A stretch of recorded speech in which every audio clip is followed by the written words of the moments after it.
ഇതൊരു കഥയാണ്. ഇറ്റലിയിൽ തുടങ്ങി ഇന്ത്യയിലെത്തുന്ന ഒരു കഥ. ഒരു ദുരന്തത്തിന്റെയും പിന്നെ അങ്ങേയറ്റം അപകടകരമായ ഒരു ടെക്നോളജിയുടെയും. 3.5 ലക്ഷം എന്താണെന്നല്ലേ? ഇതൊരു ചെറിയ സംഖ്യയൊന്നുമല്ല. ഇറ്റലിയിലുണ്ടായ ഒരു പാരിസ്ഥിതിക ദുരന്തത്തിൽ കുടിവെള്ളം വിഷമയമായി മാറിയ ആളുകളുടെ എണ്ണമാണിത്. ശരിക്കും ഞെട്ടിക്കുന്നൊരു കണക്കല്ലേ? ഇവിടെ നിന്നാണ് നമ്മൾ ഈ കഥ തുടങ്ങുന്നത്. അപ്പോൾ നമുക്ക് നേരെ ഇറ്റലിയിലേക്ക് പോകാം, വിസൻസ എന്ന സ്ഥലത്തേക്ക്. ഇവിടെയാണ് ഈ കഥയുടെ എല്ലാം കേന്ദ്രം. മിറ്റേനി എന്നൊരു കെമിക്കൽ ഫാക്ടറി. ഇത് സ്നായത്തിലി ഒരു ദിവസം പെട്ടെന്നുണ്ടായ ഒരു അപകടമൊന്നുമായിരുന്നില്ല. അല്ല, വർഷങ്ങളോളം പതിയെ പതിയെ പടർന്ന ഒരു ദുരന്തമായിരുന്നു. ആ ഫാക്ടറിയിൽ നിന്നുള്ള വിഷമാലിന്യങ്ങൾ അവിടുത്തെ മണ്ണിലേക്കും വെള്ളത്തിലേക്കും, എന്തിനേറെ പറയുന്നു, ആളുകളുടെ ജീവിതത്തിലേക്കും അലിഞ്ഞുചേരുകയായിരുന്നു.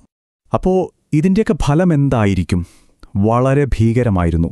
ക്യാൻസർ, ഹോർമോൺ തകരാറുകൾ, ഹൃദ്രോഗം, അങ്ങനെ ഒരുപാട് ഗുരുതരമായ ആരോഗ്യപ്രശ്നങ്ങൾ ആ നാട്ടുകാരെ വേട്ടയാടാൻ തുടങ്ങി. കെമിക്കലുകൾക്ക് മനുഷ്യന്റെ ജീവിതം എത്രത്തോളം തകർക്കാൻ കഴിയുമെന്നതിൻ്റെ ഒരു ഭീകരമായ ഓർമ്മപ്പെടുത്തലായി വിസൻസ മാറി. അപ്പോൾ ശരിക്കും എന്തായിരുന്നു ഈ ദുരന്തത്തിന് പിന്നിലെ വില്ലൻ? ഏത് രാസവസ്തുവാണ് ഇത്രയും പ്രശ്നമുണ്ടാക്കിയത്? ശാസ്ത്രലോകം ഇതിനെ ഭയത്തോടെയാണ് കാണുന്നത്. അവർ അതിനൊരു പേരും കൊടുത്തിട്ടുണ്ട്: ഫോറവർ കെമിക്കൽസ്. ആ പേര് കേൾക്കുമ്പോൾ തന്നെ ഏകദേശം ഒരു ഐഡിയ കിട്ടുമല്ലോ. ഒരിക്കലും നശിക്കാത്ത രാസവസ്തുക്കൾ. PFAS. മുഴുവൻ പേര് പെർ ആൻഡ് പോളിഫ്ലൂറോ ആൽക്കൈൽ സബ്സ്റ്റൻസസ് എന്നാണ്. അതൊന്നോർത്ത് തല പുകയ്ക്കേണ്ട. സിമ്പിളായി പറഞ്ഞാൽ മനുഷ്യനുണ്ടാക്കിയ പക്ഷെ പ്രകൃതിക്ക് നശിപ്പിക്കാൻ പറ്റാത്ത കെമിക്കലുകളാണിത്.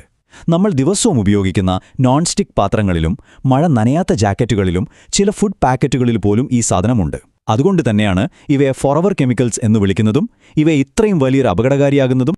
അപ്പോൾ എന്തുകൊണ്ടാണ് ഈ PFS ഇത്ര വലിയ അപകടകാരിയാവുന്നത്?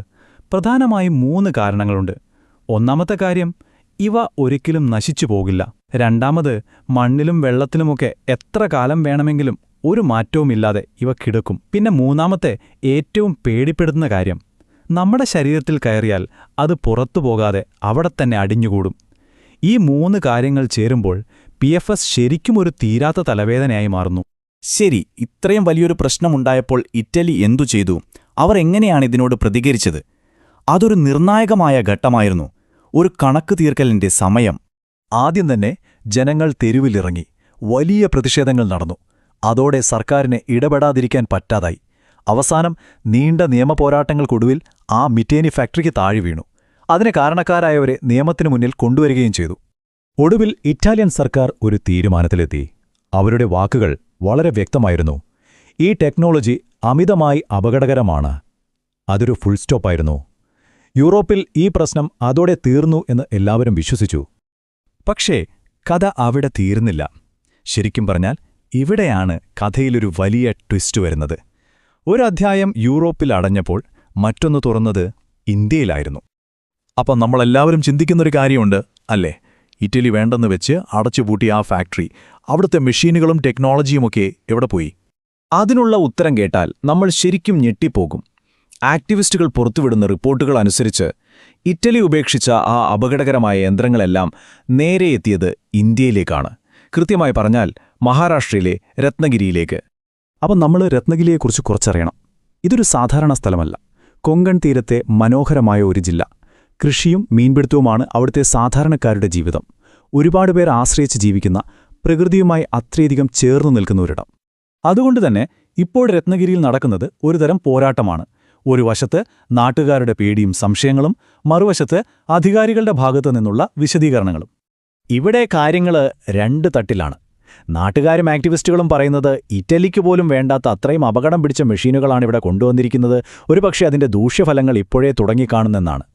എന്നാൽ അധികാരികൾ പറയുന്നത് എന്താണെന്ന് വെച്ചാൽ, ഇവിടെ പ്രൊഡക്ഷനൊന്നും തുടങ്ങിയിട്ടില്ല, ഞങ്ങളിത് പരിശോധിച്ചുകൊണ്ടിരിക്കുകയാണെന്നാണ്. അപ്പോൾ ഈ കഥയുടെ അവസാനം നമ്മൾ എത്തി നിൽക്കുന്നത് വളരെ പ്രധാനപ്പെട്ടൊരു ചോദ്യത്തിനു മുന്നിലാണ്. ഇതൊരു ധാർമ്മികമായ ചോദ്യം കൂടിയാണ്. നോക്കൂ, ഇത് ഏതെങ്കിലും രാഷ്ട്രീയ പാർട്ടിയുടെ പ്രശ്നമൊന്നുമല്ല. ഇത് നമ്മുടെയെല്ലാം പൊതുവായ സുരക്ഷയുടെ കാര്യമാണ്. നമ്മുടെ കുടിവെള്ളത്തിന്റെ, നമ്മുടെ ഭാവിയുടെ ലാഗ്യമാണ്. ഓർക്കണം, PFAS പോലുള്ള കെമിക്കലുകളെ നിയന്ത്രിക്കാൻ കൃത്യമായ നിയമങ്ങളൊന്നും ഇല്ലാത്തൊരു രാജ്യത്താണ് നമ്മൾ ജീവിക്കുന്നത്.